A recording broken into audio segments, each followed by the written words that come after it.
Assalamualaikum warahmatullahi wabarakatuh. Alhamdulillahirabbil alamin.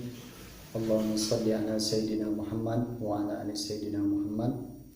Alhamdulillah, pertama-tama marilah kita bersyukur kepada Allah Subhanahu wa taala atas segala nikmat, karunia dan semangat untuk terus belajar mendalami ilmunya Allah Subhanahu wa taala. Salawat serta salam semoga senantiasa tercurahkan kepada baginda Nabi besar Muhammad sallallahu alaihi wasallam beserta keluarga dan para sahabatnya. Mudah-mudahan kita semua dan pemirsa YouTube-nya mendapatkan keberkahan, petunjuk dan syafaat dari Nabi Muhammad sallallahu alaihi wasallam. Alhamdulillah, di hari ini Allah masih memberikan kesempatan kita untuk mengkaji kitab Durusul Lughatil Arabiyyah di Baydin Nabiyah. Sebelum kita melanjutkan di sesi kedua ini dari kitab ini, mari kita bersama-sama mendoakan musannif. Jadi mendoakan musannif ini adalah adab bagi seorang murid, bagi seseorang yang ingin mempelajari atau mengambil kitabnya. Kita mendoakan musannif agar memperoleh keberkahan dari apa yang mereka telah tulis dari kitab tersebut. Kita doakan Dr. Abdul Rahim, mudah-mudahan Allah berikan derajat yang mulia, Allah berikan balasan surga atas apa-apa yang telah ditulisnya, yang banyak memberikan manfaat untuk umat ini. Untuk di pelajaran kedua ini kita masih membahas tentang isim isyarah.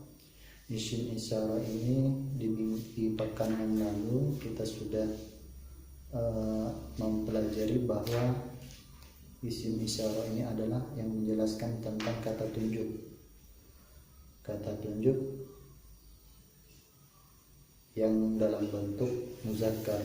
Jadi ada kata tunjuk yang menunjukkan muzakkar, kemudian ada juga yang menunjukkan muannas. Tapi yang kita pelajari adalah tentang isim isyarah yang menunjukkan kata atau benda muzakkar. Jadi di ad-darsus tsani di pelajaran kedua ini kita belajar tentang penggunaan kata zalika. Nah, jadi di minggu lalu itu kita belajar tentang kata haza yang memiliki arti ini. Kemudian hari ini kita belajar penggunaan kata zalika, jadi yang memiliki arti itu. Mari kita sama-sama mengucapkan kata zalika. Zalika. Jadi kata zalika. Jadi hari ini yang kita pelajari adalah penggunaan kata zalika. Zalika ini memiliki arti itu. Jadi bedanya kalau penggunaan kata hadza itu menunjukkan sesuatu yang dekat.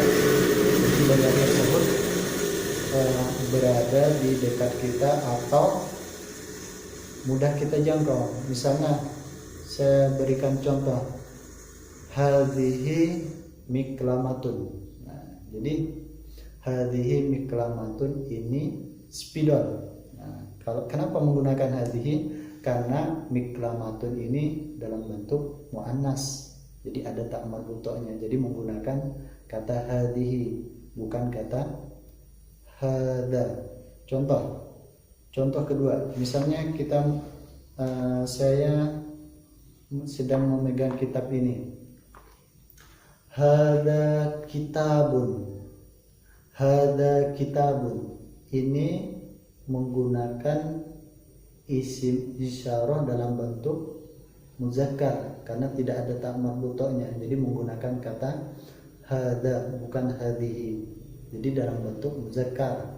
Beda dengan ketika saya tadi menggunakan kata hadhihi. Jadi bedanya di situ antara isim-isim yang menunjukkan muzakkar atau muannas. Jadi nanti akan kita pelajari di materi selanjutnya, insyaallah. Kemudian kita misalnya memberikan contoh dari kalimat atau kata zalika ini. misalnya kan ada pertanyaan menggunakan kata ma. Karena zalika ini menunjukkan benda atau sesuatu yang jauh, maka tidak bisa kita mengatakan bahwa yang kita pegang ini dengan berkata bahwa ma hadza, tidak bisa. Jadi benda tersebut harus berada agak lebih jauh dari jangkauan mata kita. Misalnya ada satu benda di sana, ma zalika. Jadi misalnya spidol ini saya simpan di dalam posisi yang jauh. Kemudian saya bertanya, ma zalika, ma zalika, apa itu? Kemudian kita jawab zalika, zalika. Misalnya kita karena ini bentuknya muannas, tidak bisa saya menggunakan kata zalika.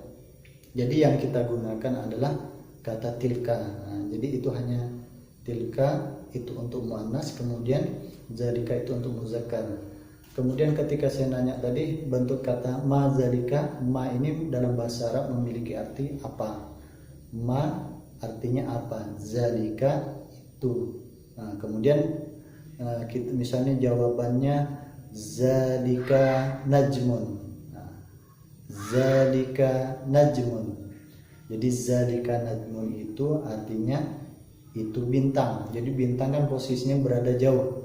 Jadi ketika menggunakan kata zalika, maka ini pas.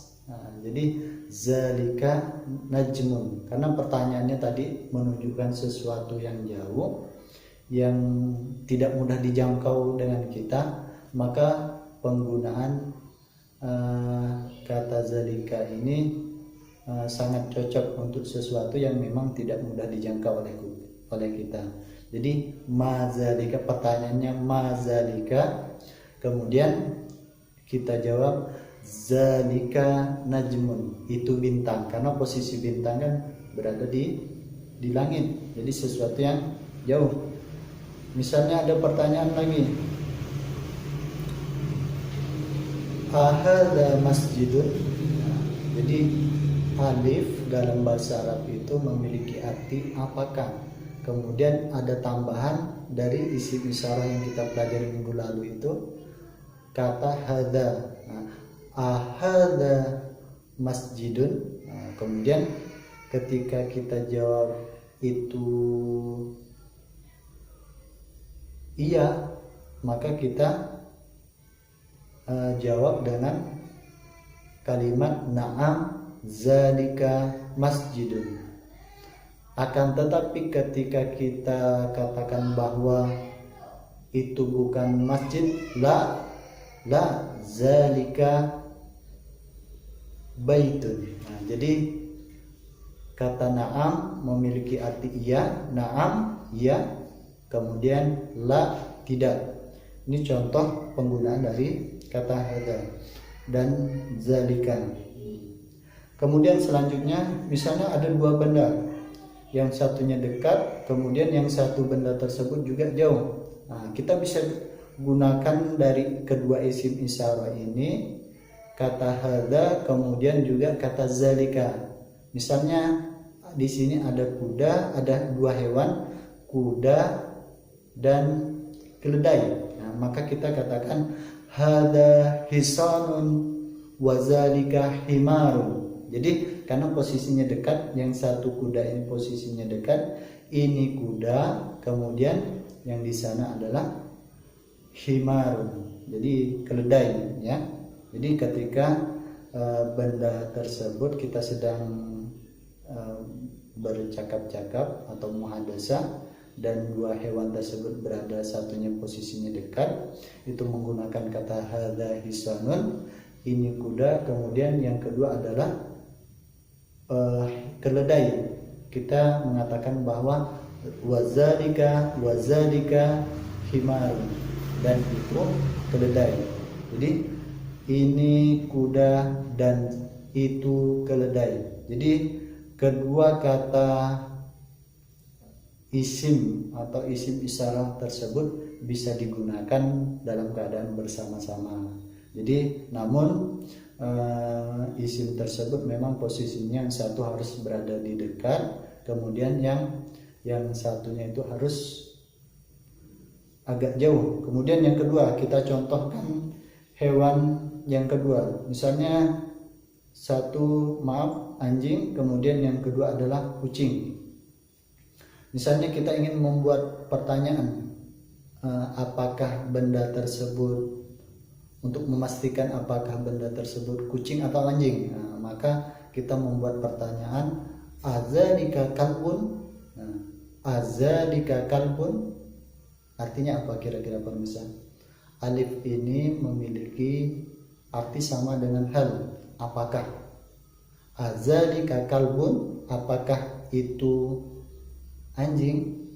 Kemudian ketika tadi di awal saya sudah jelaskan juga, ketika kita jawab iya, maka cukup menggunakan kata na'am.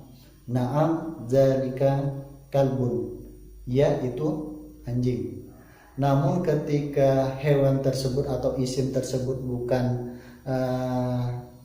yang kita sebutkan, maka kita jawab la zalika kitun, tidak itu kucing. Jadi la zalika kitun, la zalika kitun, tidak itu kucing. Jadi kalbun ini memiliki arti anjing, kemudian kitun ini memiliki arti kucing. Jadi ini ya untuk penggunaan dari kata zalika ketika kita buat sebuah pertanyaan yang bisa untuk memastikan apakah benda isim tersebut yang seperti yang kita tanyakan, atau isim tersebut tidak tidak sesuai dengan apa yang kita tanyakan. Jadi untuk menunjukkan sebuah kepastian, seperti contoh tadi, adzalika kalbun, apakah ini anjing? Ketika bukan la, maka kita jawab la zalika kitun. Kemudian yang terakhir, kita misalnya contoh untuk menguatkan lagi dengan satu mufradat, mazalika. Misalnya untuk yang jauh lagi, mazalika. Kita bertanya tentang sesuatu yang jauh, mazalika, apa itu?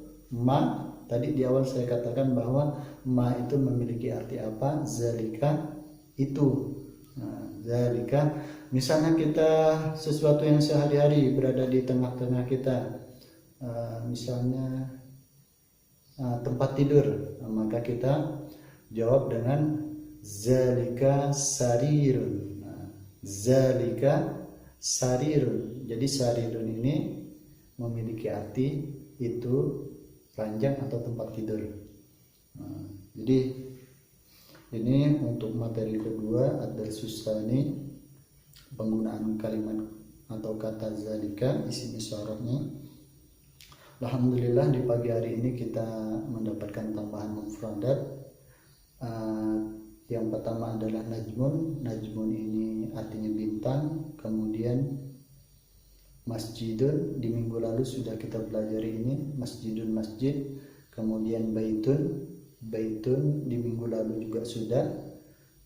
Baitun ini artinya rumah. Kemudian ada tambahan hisanun.